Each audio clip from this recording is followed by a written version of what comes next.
La crise alimentaire mondiale résultante de la crise ukrainienne n'épargnera pas le Congo, qui importe une quantité importante de certains de ses produits de base de cette partie de l'Europe, tels le blé et bien d'autres produits de première nécessité.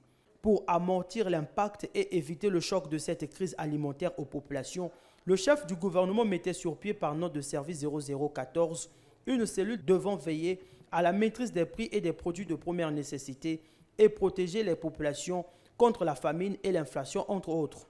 Au cours de cette réunion, il s'est agi de profiler les actions urgentes, élaboration d'un plan de résilience qui aboutira à la mobilisation d'un fonds de résilience. Ce plan permettra de booster la production nationale en venant en aide aux producteurs locaux. Ce n'est pas tout. Il servira aussi de planche d'appui au gouvernement pour subventionner les importations de certains produits de base non fabriqués au Congo et ainsi poursuivre la maîtrise des stocks. En fait, c'est pour prendre des mesures qui vont permettre au pays d'avoir des stocks en quantité suffisante de produits alimentaires de base et puis d'autres produits de première nécessité. Et pour ça, il faut qu'on se retrouve, qu'on voit comment le faire.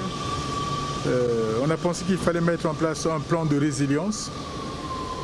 Pourquoi un plan de résilience ? Parce qu'il faut des fonds pour faire ce que nous voulons faire. Dans le plan de résilience qu'on va faire, c'est prendre une partie de cette nouvelle ressource, l'envoyer dans un fonds de résilience. C'est ce fonds de résilience qui va soutenir les opérations que nous allons mettre en place. Le gouvernement est en train de prendre à bras le corps la question de l'inflation et la cellule de veille va œuvrer pour endiguer cette spirale afin de soulager les populations. L'équipe technique va se mettre en place rapidement, c'est pour identifier les secteurs dans lesquels nous allons intervenir. Donc on va vers la solution finalement. D'ici quelques jours, les prix vont commencer à baisser. Toutes les décisions prises par la cellule de veille seront rapidement appliquées, a rassuré le ministre d'État, ministre du Commerce, de la Consommation et des Approvisionnements.